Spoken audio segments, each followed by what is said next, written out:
a study done in 2021 shows 63% of all couples feel more like roommates than spouses.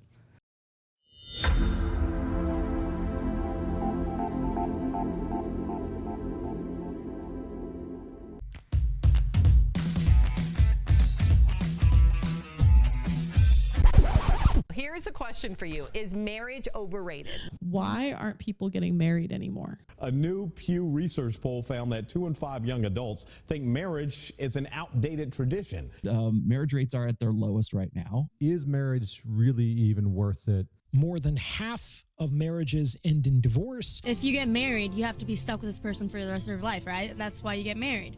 So that's why it's declining. Why would you get married if you want to have just one partner when you can have multiple? Marriage is stupid. Welcome to the Married AF podcast, the self-proclaimed greatest marriage and relationship podcast in the world. Episode number 102. We're your hosts, Matthew and Monica Powers. And I hope you're ready. Probably not. You're probably not, but I think you're going to be ready because I was thinking about us. This is how this whole topic came up. I was thinking about you and I, as I often do so much of the day. And I was thinking about us and just from where we were to where we currently are and just our whole journey from way back when to where we have ended up now and just how we have progressively gotten better as a couple, as people, as a marriage, and just how we have grown. I got to know what happened to make you think about all that. Absolutely nothing made me think about it other than thinking about, all right, what do we want to talk about on the next podcast? What might be good for people to hear? What are a lot of people going through that could be beneficial to somebody? Because I think most people, if they ask themselves this question, do I feel like me and my spouse are becoming more like we're living separate lives just under the same roof? What would that answer look like? Are you asking me? No, I'm not asking you, but I'm asking just in general. Because I'm not going to let that happen. No, I know. Neither one of us are, especially with how much we have grown. But I think so many people are living in the house and they're just living their own separate lives. They're growing apart from each other rather than growing together. They're more concerned about their own goals and their own desires and their own advancement in their careers rather than what they are growing as together. So that made me think, okay, what does it take to be a strong couple? I hate the word power couple because we're definitely not a power couple, but I hate that description. It's just so blech. Well, what's the definition of a power Well, just couple? when you think, oh, a power couple, they're successful and they're bold and they're strong. We are not a power couple. Noted. Well, I hate the word. I think we're a very good, very strong couple. But I don't like calling it a power couple. But hey, you want to be a power couple, I think these are some things that you can do to help get from point A to point B and be better. Because a study done in 2021 shows 63% of all couples feel more like roommates than spouses. 63%. Is that not staggering to you to think that 63% of people say they feel more like roommates? So that led me to like, okay, this is something maybe we really do need to talk about because people are growing apart and not growing together. When I think about where we began, whenever we got together in high school sweethearts, but we went through a very rough time in our relationship and even the beginning of our marriage. We're different people then than we are now. Generally, we were not great people. No, we were terrible. We were very selfish people. But we put on the mask and portrayed the picture of a very happy marriage, but inside we're kind of dying throughout it all. So, and I think more people are probably going to relate to that than they'd even want to admit. So I want to walk through several things that I think can be helpful through that. And just to understand, it's not about a flashy romance. It's not about big, huge romantic gestures. It is more about just small little steps, intentional little moments to be able to become this unstoppable, strong couple. Okay. Let's talk about it. Let's talk about it. Are you ready? So I think the first thing to really try and do is you have to be able to name the issues that you have. You have to be able to actually name the problem. Recognize the problem, name the problem, work through the problem. Isn't that step one? It's always step one. And the 12 steps. I don't know the 12 steps. It very well could be. Admitting you have a problem is always the first step. The first step. But I think being able to actually pinpoint and name the issues that you're having. which takes communication. Well, it always takes communication. You have to be able to talk about it, but You can't be scared to not. You can't be scared to say it. no, you can't. And that's really where this idea comes from, is just being able to name that problem. And I know, just looking at us, and I can pinpoint some of my own stuff, is just not being present in the moment, not being present in the relationship. Vacations where it's fully on your phone, fully on the laptop. Now, when we take vacations, I do still work, but I do a very good job of, hey, it's going to be from this time to this time. And by the time everyone gets up and gets going, hey, I'm there. We're on vacation. We're here together. That's why I wake up at, the crack early it bird. on. I'm up before everyone else, hours before everyone else, so we can work and I can get everything done. But it used to just be completely opposite. It's like, oh, no, I'm going to work. And even when we're out or we're going somewhere, I'm on my phone, working on my phone, and just I gotta take this call. missing all of it. And it was something that, you saw, and you were bold enough to say, hey, this is a problem. It's got to stop. But I wasn't the only one who saw it. No, you were not.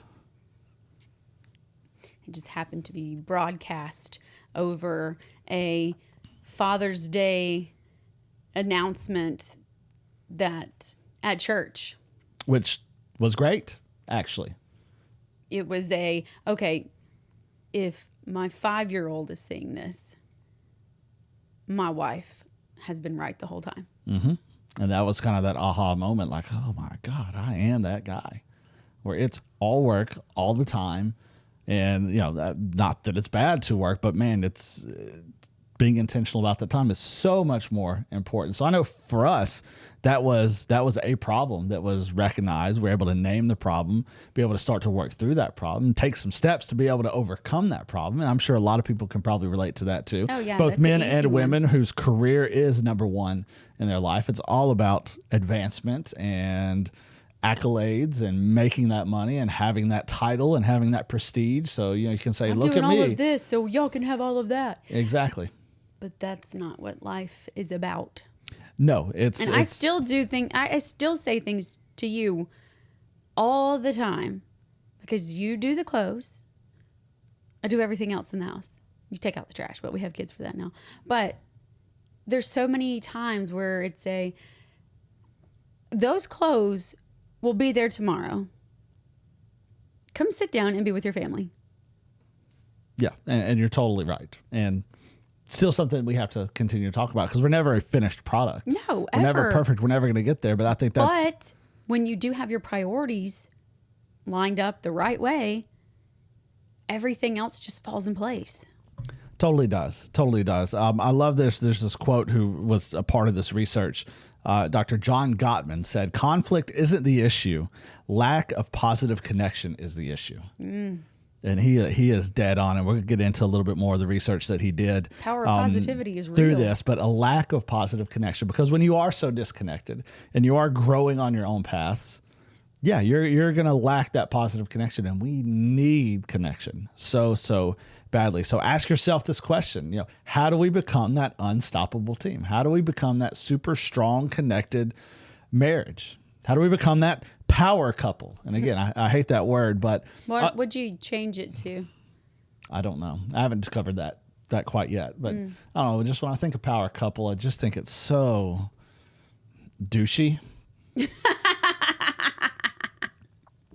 about thriving? A thriving couple.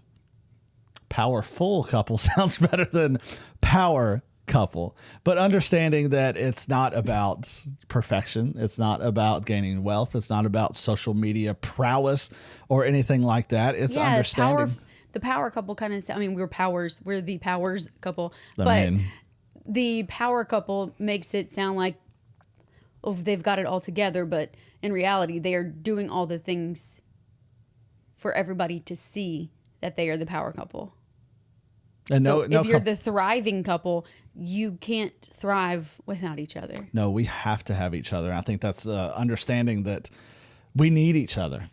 We badly need each other. You can only thrive when you're growing. Absolutely. Another part of the research said that they found that relationships aren't found, they're built. Yeah. Relationships are always built. So we have to be able to shift our perspective just a little bit, that it's not a soulmate mentality, that, oh, I found my soulmate and it's going to be glorious and perfect and sunshine and rainbows all of the time, but more of a growth mentality, because it continues to take growth. Now, I fully believe you are my soulmate. I found my soulmate at 15. Absolutely, but it's only because of the growth that we've been able to have. But that doesn't mean that we still had to work through things when we were selfish. Oh, baby, did we ever have to work through things. So that's kind of big time step one that I think is, yes, we need to operate as we, and we is better than me. But for us to be able to truly grow as we need to first be a pretty strong me to be able to do that. That sounds contradicting. Not at all. So I think both people have to be pretty strong, pretty grounded, have a good solid foundation for you to grow together as we. Because I don't think that if you are strong and you are solid and you have a good foundation and I am a freaking wreck over here, we're never going to be able to grow.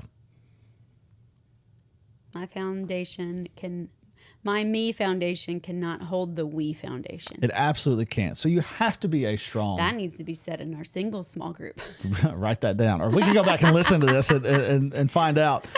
But you have to be a strong me to grow together as we. And I kind of think a defining turning point for us was when we think about this we mentality goes way, way, way back when you were in one of your previous careers and advancing highly in your previous careers, and you got to the pinnacle of that career where my mindset was you. Hey, this is going to be great for you. This is what you're going to do. And it was when WWE came calling. And that, I think that was a shift of, hey, this is great. And I reached it, but this is not what is great for us together forever. I mean, yeah, talk about a hard, impossible decision to make for you to say, no thanks, WWE, not interested. Instead, we're going to go run this small business because the long-term side of that outweighs what this brings to me. If I would have said, heck yeah, this right now would not be happening. No, we wouldn't have two amazing kids. Wouldn't happen. We'd be divorced. We would not be anywhere where we are now. And I think that was kind of a defining moment. And that was kind of that growth type mindset of, hey, I know this was a lifelong dream, but for us to grow together, this is more important. So I think for people who are listening, ask yourself that question. What is truly most important to me? What's the most important thing? Is it the job? Is it the followers? The status, the money? What is it? Your kids? What's the most important thing to you?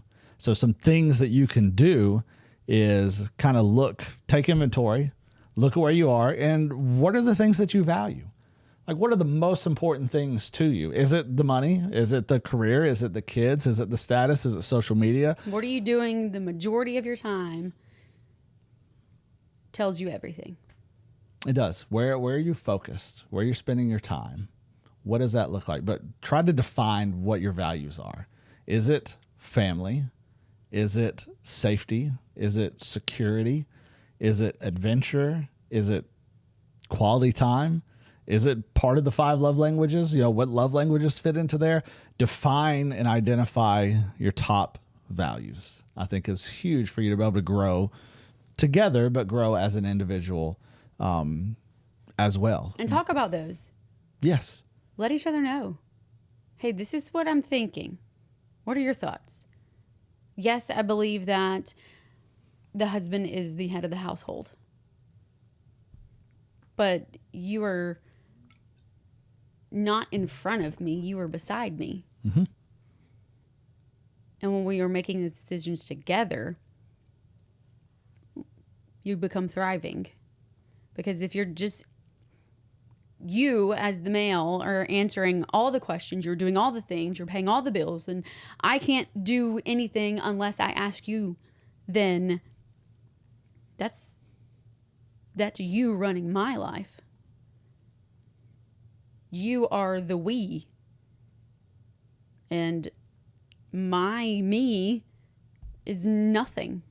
You're exactly right. So And that makes my me foundation weak. very weak. And you'll And never, your me looks strong because you're doing all the things, but you're one that's not going to be able to hold the two. no, and I may look big and strong and be able to carry all that, but it's only a matter of time before I come crumbling and crashing down because you can't hold all of that. Not at all. And that's where, you do operate as one and together, because the male's job, yes, we're the household leaders and we lead the home and we lead our families, but it is with our wife and our kids in mind first. I'm going to be the leader of it. And yes, wives will submit, but I'm going to lead in a way of everything that I do is to benefit them and be for them and to meet their dreams and their desires and their wants and their needs. And that makes it a whole lot easier to be able to do that. So identify your values, understand that what true definition of self-care is, because we do have to take care of ourselves. Now, I hate this term. I just need a me day. It's just all about self-care. I hate the idea of self-care because self-care has turned into very selfish. It is I'm going to have a day where I do whatever I want. I'm going to go get my coffee and I'm going to go shopping and I'm going to go do this. I'm going to play golf and I'm going to have a me day for me. No, self-care is regaining your strength. It's like the Sabbath, regaining your strength from the work that you've done so you can continue to serve your spouse. That is what true self-care actually looks like. You have to be able to... Okay, so let me make sure I'm saying this right. If your cup is not being filled with the right things, or not being filled at all, your cup will never overrun. And you're not going to be able to spill out all the good things to others to be able to help them. Does that make sense? Makes total sense. Okay. Actually, I heard this a few weeks ago, and I loved it. And it was a man was teaching his class, and he was asking his class. He said, "Hey, if you're walking through campus and you have a cup of coffee in your hand, and someone bumps into you, and you spill your coffee everywhere, why'd you spill it? Or what did you spill?" And they're like, "Oh, you spilled your coffee. Okay, why did that happen?" "Well, because someone bumped into me." And his explanation was, well, what if that had been water? What if that had been juice? And he said, when you walk through life, people are going to bump into you all of the time. So what you are filling your cup with is what's going to spill out on everyone all of the time. So what are you truly filling your cup with? It's the exact same premise. And it's such an easy example for you to be able to see. Because what you put in is going to come out. Is what's going to come out. But if you're not putting enough in, how are you going to help fill somebody else's? Not only what putting enough in, but what exactly are you putting in to be able to do that? So we have to grow strong as individuals to be able to grow strong together. The next set of that, the next idea is work that intentionality as a couple. All right, we're solid together, we're solid as individuals, we're solid me. How do we grow together? Because it doesn't happen on autopilot at all.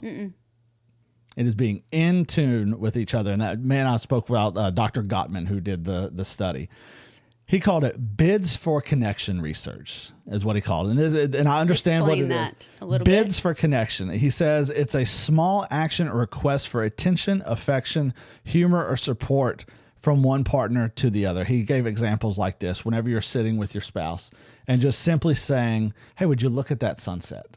Or, hey, did you see what our kids just did? Or a touch on the arm, or just acknowledging something like, hey, did you see this? And that's a bid for connection. Like, hey, I'm just trying to connect with you over something so small, so simple. It doesn't matter what it is. But when bid connections are made, there's 3 possible responses. Okay. There's the turn toward, which is engaging positively. It's putting the phone away. It's acknowledging, oh my gosh, I can't believe what our kid just did, or acknowledging the touch, or acknowledging that, hey, my spouse wants something from me, needs that affection. The second is a turn away, which is just being ignored or distracted. That's, staying on my phone or just saying, yeah. Oh, and that's a turn away. And the third one is a turn against, which he says is responding with irritation, hostility, or rejection. In other words, I'm busy. I can't right now. Why are you bothering me with this? And that those are the three turns that we have when a bid for connection is made. And he studied thousands of couples throughout this. And what he found is couples who stayed married turned towards each other 86% of the time. Couples who divorced turned towards each other only 33% of the time. So this is something as a couple to look at and acknowledge, okay, when my spouse asks me something, says something, just so easy and so simple, it doesn't have to be anything grand. Am I turning towards them? Am I turning away from them, or am I turning against them? Like, leave me alone. I'm busy. Can't you see I'm working here? Can't you see I'm scrolling my phone? It can't be the same question over and over. No, it can't be. The same question that everybody asks everybody. I'm sorry, all the time. And that question is, what do you want for dinner? I don't know. No, it can't be that. Or, I don't know. What would you want?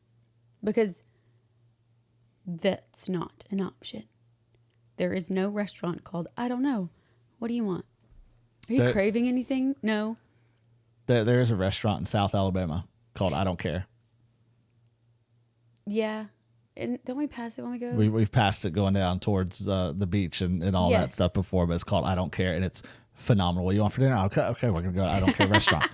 But this idea of bids of connection, and when I thought about us, I mean, I feel like we're very in tune with each other with that, especially when it comes to a touch at all. Like, I feel like we can recognize our touches and what the need is there and what they're intended to do. I mean, if I touch your neck and rub the back of your neck, it could mean one thing. If I touch your arm or your hand, or I grab your foot and rub your foot, or I touch your leg on your knee, or is it the upper thigh, or if I grab your hip. I mean, there's all sorts of different things that these things mean. But you know immediately what they are. And the same thing is true here. Like if you touch my arm in a certain way with a different feel, I know exactly what you're trying to get and what you're trying to gauge from there. Don't flex them muscles on me, Mr. Powers. Exactly. And if you rub the back of my head, or if you rub my back or touch my leg, I know exactly what those are. I know exactly what the indicator are, and I know how to respond in that, because we have done the work to be able to figure that out. We've been able to talk about these things and recognize that, hey, this is a need that my spouse needs. And I think these bids for connections are like, this is a great indicator of where you are. So if you're listening to this, or when you listen to this, walk through that. What does that look? When my spouse asks me to look at something, or see something, or shows me something, or touches me in some way, how do I respond? Am I turning towards them?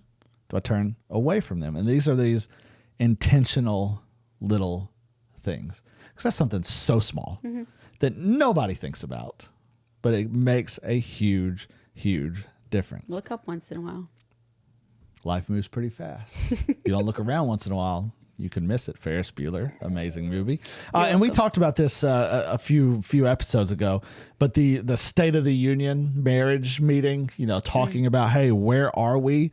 He suggested the exact same thing. Have a State of the Union meeting. Where are we? Where do we sit? Let's talk about where our marriage is. How was this past year? How was the past few months? What are our goals? Where are we right now? He says to express gratitude and appreciation, but also asks, where are we from your perspective? What are challenges that we went through? What are things that we want to collaborate on and work together on? What are some shared dreams and goals to work towards the next year? I understand why people might need to do this, because they might not have the most grand communication. But if you sit me down and tell me you ask me those questions, I'm going to think you want a divorce. Because I don't know that we're in constant communication. We are. No matter what. Even if it's about the dog. I don't know that there's many things that I don't tell you about.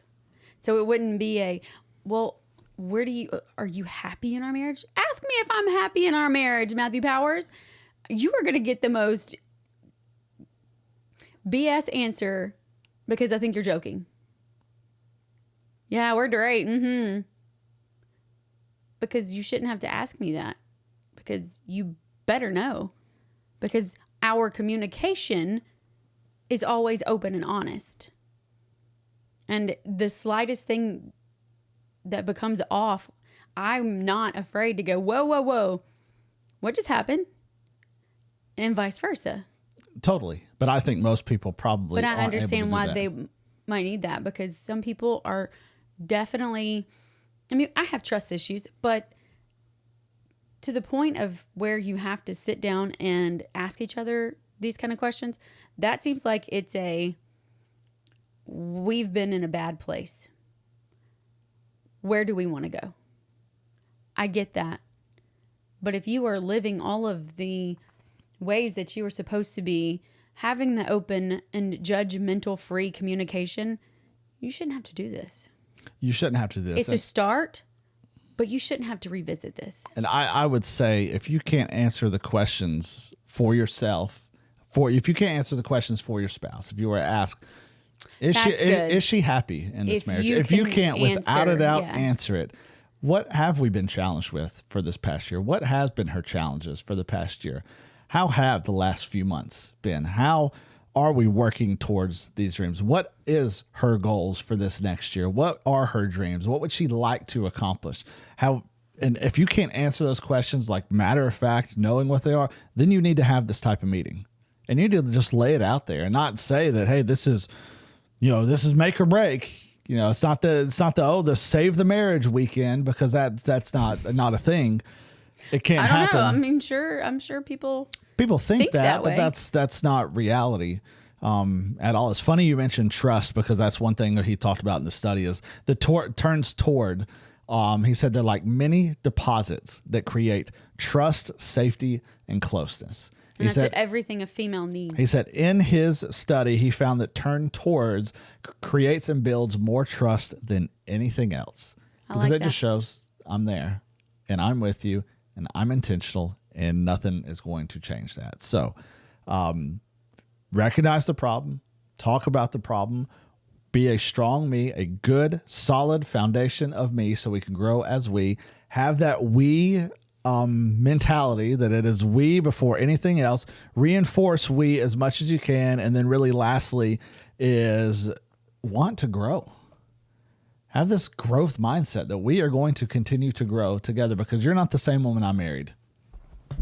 At all. You've said yes to how many personalities now? A lot, but you're not the same person at all that I married. But here's the thing. The woman that I married, I adored her. And she was amazing, and I was obsessed with her and head over heels in love with her. But the woman that you are now goes well beyond that, like hundreds of times beyond that. I adore you even more today than I did then. I'm more obsessed with you today than I was then. And I just see the growth that we've had throughout our entire relationship to get us to that. And I have a feeling that 10 years from now, I'm going to adore you more. I'm going to love you more. I'm going to be more obsessed with you than I am now. I don't know if that's possible. Well, I can't wait to find out, because I think that's exactly what's going to happen. I feel the same way. I mean, we tell each other this all the time, though. We do. But I think it's important for us to recognize that no, you're not the same one I married. And thank God that you're not, because you're a so much better version of yourself now than you were then. And I'm so grateful for that, because you make me better. You're the reason I am where I am today, is because you have been able to grow and you've taken me along the whole path with you. And I'm so thankful for that I'm not the same person that I was then. I'm thankful for that too. But I'm so glad I talked you into marrying me. I'm so glad that you did too. But that should be everyone's thought is, hey, I'm going to bring them with me. I'm going to grow so strong. And I'm going to bring them with me. I'm going to force them to grow also, because sometimes we need a little kick in the rear end to be able to grow. And we have to be forced sometimes. There's things that we don't want to do that our spouse will sometimes force us to do, because they know better than we do a lot of the times. And they see things in us they'll pull out of us that we didn't want to see in ourselves. And it's only because our spouses that a lot of the times that will come to the surface and we become better people for it. So have this growth mindset. I can't do one of those things that I always force you to do, though, anymore. What's that? Make you go to Joanne Fabric with me, because they're not in business anymore. Breaks my heart. It breaks my heart. There's no fabric place around here. Oh no. I hated going to Joanne Fabrics. I hated it more than Quality anything. time. Quality is time. your thing. And would I go? Every single time, miserably. I would go. I hated Tagging everything along. about it, but I would go. So have the growth mindset. Work the problems together. Healthy marriages, they thrive when partners ask, how can we grow through this, instead of, are we actually right for each other? Because that's what culture has taught us. What? Culture has taught us that we question the relationship if we don't align and agree on everything, especially early on in the relationships where, she didn't agree with me on this, so obviously we weren't meant for each other. He did not affirm my feelings about this, so obviously I need someone who is going to let me live the way I want, who just wants me to be happy. Heaven forbid somebody hold us accountable for something. That's the key. We need that. We so badly need people to hold us accountable, and we so badly need people to tell us, no, you're wrong about this, and here's why you're wrong about this. I still love you, and I'm going to walk you through this, but you're wrong. We have to have people who are going to call us out on our BS sometimes. Not just sometimes. All the time. That is true love. When people are going to call us out and they're going to grow with us through this, that's love. People who are going to affirm our decisions no matter what they are, because we're bozos and we make dumb decisions a lot of the times. Yeah. And we need people to call us out on it and to be able to help us grow through that, rather than saying, oh yeah, you just do. I agree with you. You do whatever you want to do. That is a bunch of nonsense, and you're going to find yourself miserable. I don't want somebody blowing smoke on my butt to make me think that I need their approval. It's not healthy at all. Not healthy at all. So, to wrap up, how do you become this power couple? Identify the problem. Make sure you're a strong base foundation of you so you can grow together. Have a we mentality in everything you do, and always want to grow and be better. We can always be better today than we were yesterday, and better tomorrow than we were today. Can we talk about the grow part for a second? Yes, we can. Because I can't grow anymore. I've literally been this tall since 7th grade. This is true. Mm-hmm. You're little. I like to call you little. I am not little. Ooh, she hates that. My when I blood call pressure her little. is rising. You're not wearing your watch now. right now. No, on Thank- purpose. Thank goodness. Because my stress monitor would go off. I am not little by any means. Okay. But you're making me feel so little. I'm calling you out in front of everybody that might listen or watch, if that's still a thing. The other night, I told you the next time we had a podcast, I was going to say something, and it's kind of going to be funny, but now that I think through this, it might come back on me. But when you were talking about the growing and the bidding, like turning towards each other, doing this, I wasn't going into those steps, but I'm glad you went there. But I'm going to tell you about a bidding that you are currently doing that I don't think that you're doing. I kind of think you're doing it on purpose, but it's a little bit irritating to me. And you're going to laugh hysterically when I say this out loud. Okay. Because right now there's no other options for it. But would you stop putting things on high shelves so I can't get them? I have no idea what so you're referring to. Irritated when I can't reach something. Even Elkie has been laughing about it because I can't. I have to find a step stool or something where I can reach it. And half the time I don't know where the step stools are. I'm just like, Matthew, quit putting things on the second shelf because I can't reach it. I've always said I've been shrinking, but at the same time, it's frustrating. I am not little. I claim 5'4". I claim 5'4". I got it put on my driver's license, okay? Okay.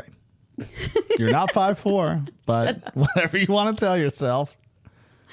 And you putting things up higher, making me feel like I'm a whole 5'3". Well, you are, but When neither I here have nor shoes there. on, I am so 5'4". Listen, you got a lot of heels that can put you about 5'9", 5'10". I So know. there you go. That's why I wear heels. Okay. But I can't reach those things even with the heels on, Matthew. I'll try to do better for you. I did not realize that was making you feel little, I'm not little, even though you are tiny. But it is what it is. but I thought it was funny. It is kind of Elkie, funny. You know, it's driving me crazy that I can't reach anything in this house anymore. And if I don't have the step stool, I have to wait till your dad gets home. See, everybody, naming the problem, working through the problem. We're going to work through it together. Listen, if this was helpful at all, let us know. Let us know. Send us a message, comment. Let us know how it's going, what resonates with you. But before we do get out of here, because we haven't mentioned them in a long time, kingdomandwill.com. Oh, We need to mention them because they sent me an email where someone has bought something and we get a little money for it. So, hey, let's mention kingdomandwill.com, our good friends at kingdomandwill.com. support Married AF. Supporting Married AF, but also supporting them. They are a local company to us, not too far down the road, but they're an amazing Christian organization. They make awesome clothes, awesome shirts, hoodies, hats, pants. They're super duper comfortable. They are so soft. They're so soft. They're so comfortable. And they're like cool Christian clothes because a lot of the time some of the stuff we get is awful. But this looks great and it feels great. And for dudes, it's going to hide the belly just a little bit. It's tied around the arms and the chest. You can show off those guns, make your woman proud. Be like, that is my man. But go to kingdomandwill.com. Use promo code MarriedAF for 15% off your entire order. Ooh, 15%. 15. 1-5. 15% at kingdomandwill.com. Any final thoughts? Dadgum, you Red Sox. I'm not even talking about the Red Sox. Let's just get. I was hoping for October baseball. Well, listen, it's okay. We're gonna touch on the Red Sox for just a second here. They can't hit. Okay, they can't hit with runners in scoring position. Ever since Roman Anthony went down, they have not been able to hit anything. The only guy that could hit on the team is on the. I'm sorry, it's still the DL to me. It's always going to be the DL. Just because he's out doesn't mean you got to stop. So listen, You're still supposed to be playing. we have 9 games left. Well, we have the Blue Jays, which Doesn't matter. well, we thought we had it easy with the A's, but no. Listen, they got 9 games remaining. They're only a game up in the wild card. They need to go. We were almost in first freaking place. They need to go 6-3 over these last 9 games to make it. We got to pray real hard. We were praying for a miracle. Listen, God says pray about the little things. Here we are. Married AF wants to be in Boston for October baseball. Badly. Come on, Red Sox. Let's go. Any other final thoughts other than the heartbreaking defeat of our beloved Boston Red Sox? But I still got faith. You still got a chance. You know, we say that every single season. I know, but listen, it's We got to watch that. Was it on Netflix? It's on ESPN. ESPN. Of 2004 again. No, the new thing I just showed. No, you. I know, but it's about 2004 Okay. and the 86 Being years a- and all that, but still about a Red Sox fan. Yeah, we'll absolutely watch it because we love the Boston Red Sox, even though you break my bloody heart every single year. Let's go. God, we love you. We're so thankful for what you do. We're thankful for this platform. We're thankful for everyone who listens. God, we pray over every single person who listens. You will take it to the ears that need to hear it. And God, we just hope that it's helpful, that everything is from you, it is by you. And we just pray that we speak your words in everything that we do, God. Thank you for all that you do. Thank you for the couples who hear this. And God, we just pray that they become closer to you because you're the foundation that we need all. You're the one who doesn't crack. You're the one who doesn't crumble. You are the cornerstone that we need in our lives, and I pray that people are able to find you. And if we're allowed to do that, God, thank you for choosing us to do that, for people to be able to find you. We love you. We thank you. In Jesus' name, amen. Amen. Play ball. Kiss me.